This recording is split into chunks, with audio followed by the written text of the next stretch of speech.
Dear Esther, the gulls do not land here anymore. I've noticed that this year they seem to shun the place. Maybe it's the depletion of the fishing stock driving them away. Perhaps it's me. When he first landed here, Donnelly wrote that the herds were sickly and their shepherds the lowest of the miserable classes that populate these Hebridean islands. 300 years later, even they have departed.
There was once talk of a wind farm out here, away from the rage and the intolerance of the masses.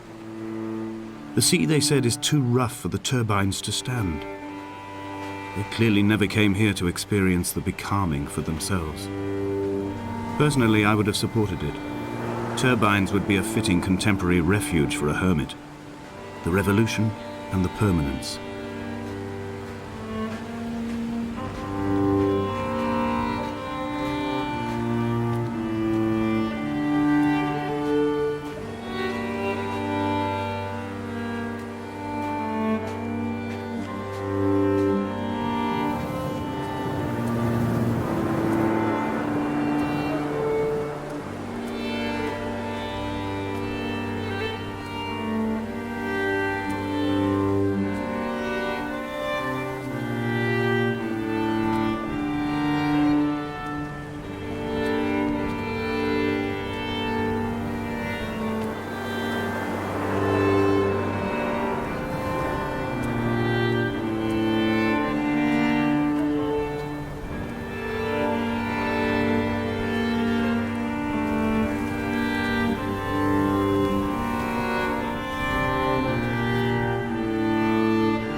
Donnelly's book had not been taken out from the library since 1974. I decided it would never be missed as I slipped it under my coat and avoided the librarian's gaze on the way out.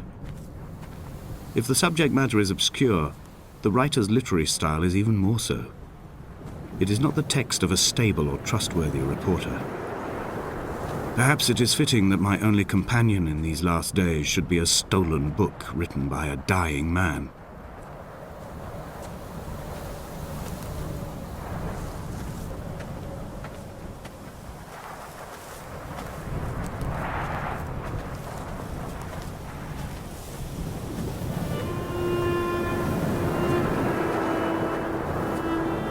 When someone had died or was dying, or was so ill they gave up what little hope they could sacrifice, they cut parallel lines into the cliff, exposing the white chalk beneath.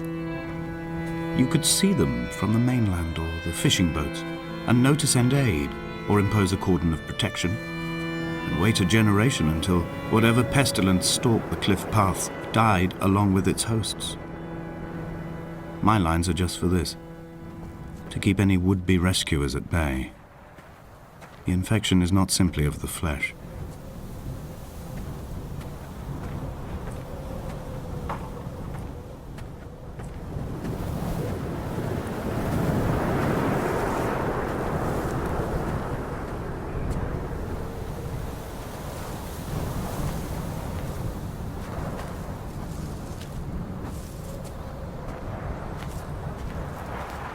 We are not like Lot's wife, you and I.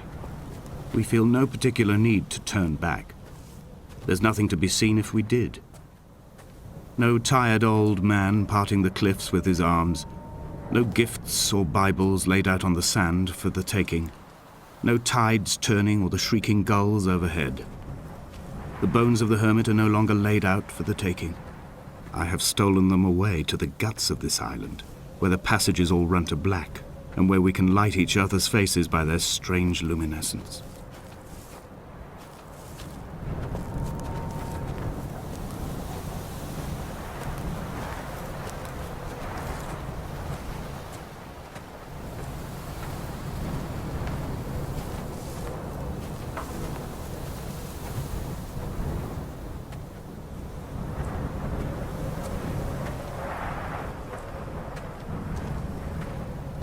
Dear Esther, I met Paul.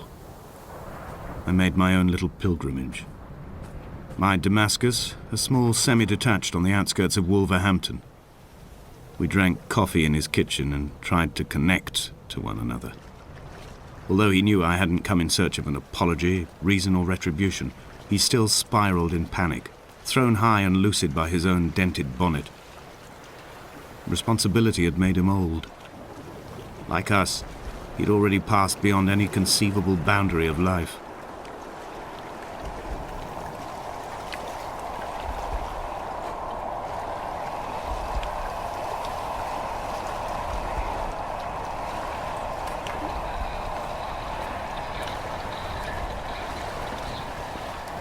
I would leave you presents outside your retreat in this interim space between cliff and beach. I would leave you loaves and fishes, but the fish stocks have been depleted and I've run out of bread. I would row you back to your homeland in a bottomless boat, but I fear we would both be driven mad by the chatter of the sea creatures.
I've become convinced I am not alone here, even though I am equally sure it is simply a delusion brought upon by circumstance. I do not, for instance, remember where I found the candles, or why I took it upon myself to light such a strange pathway. Perhaps it is only for those who are bound to follow.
Dear Esther, I have now driven the stretch of the M5 between Exeter and Bristol over 21 times. But although I have all the reports and all the witnesses, and have cross-referenced them within a millimetre using my Ordnance Survey maps, I simply cannot find the location. You'd think there would be marks to serve as some evidence. It's somewhere between the turn-off for Sanford and the welcome brake services, but although I can always see it in my rear-view mirror, I have as yet been unable to pull ashore.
All night the boy has kept me lucid. I sat when I was at the very edge of despair, when I thought I would never unlock the secret of the island. I sat at the edge and I watched the idiot boy blink through the night. He's mute and he's retarded, and he has no thought in his metal head but to blink each wave and each minute aside until the morning comes and renders him blind as well as deaf-mute. In many ways, we have much in common.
There must be a hole in the bottom of the boat. How else could new hermits have arrived?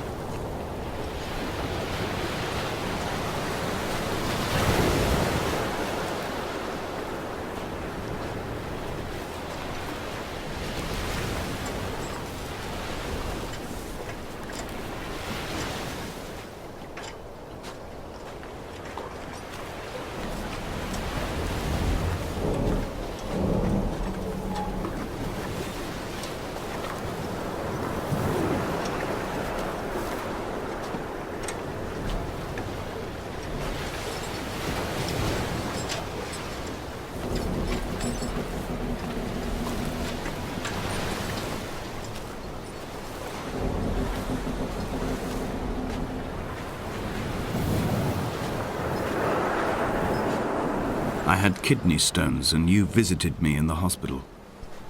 After the operation, when I was still half submerged in anesthetic, your outline and your speech both blurred. Now my stones have grown into an island and made their escape, and you have been rendered opaque by the car of a drunk.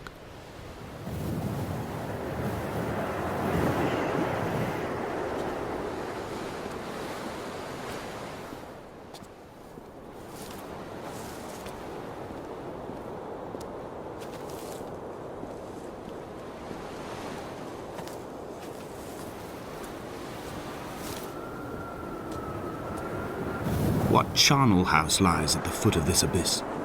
How many dead shepherds could fill this hole?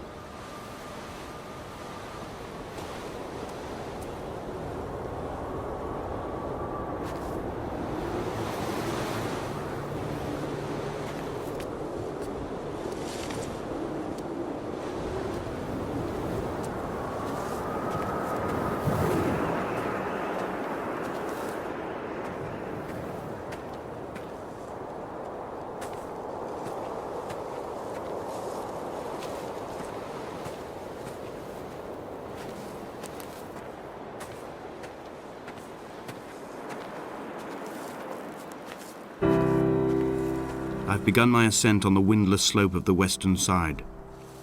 The setting sun was an inflamed eye squeezing shut against the light shone in by the doctors. My neck is aching through constantly craning my head up to track the light of the aerial. I must look downwards, follow the path under the island to a new beginning.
The bothy was constructed originally in the early 1700s. By then, shepherding had formalized into a career. The first habitual shepherd was a man called Jakobsen, from a lineage of migratory Scandinavians. He was not considered a man of breeding by the mainlanders. He came here every summer whilst building the bothy, hoping eventually that becoming a man of property would secure him a wife and a lineage. Donnelly records that it did not work. He caught some disease from his malcontented goats and died 2 years after completing it. There was no one to carve white lines into the cliff for him either.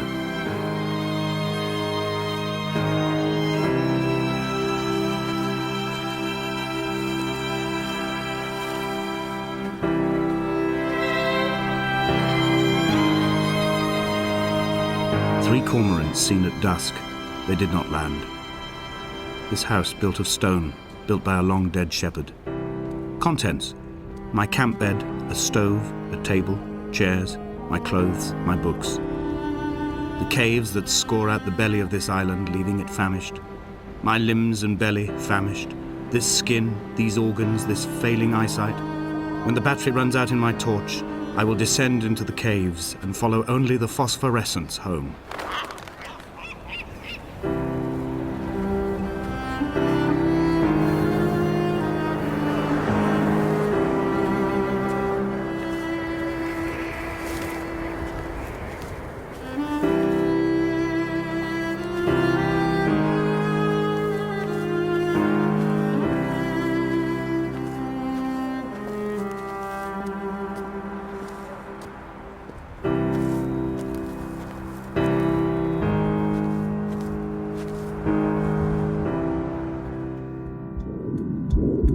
Come back.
He left his body to the medical school and was duly opened out for a crowd of students 21 days after his passing. The report is included in my edition of his book. The syphilis had torn through his guts like a drunk driver, scrambling his organs like eggs on a plate. But enough definition remained for a cursory examination, and, as I suspected, they found clear evidence of kidney stones. He's likely to have spent the last years of his life in considerable pain. Perhaps this is the root of his laudanum habit. Although its use makes him an unreliable witness, I find myself increasingly drawn into his orbit.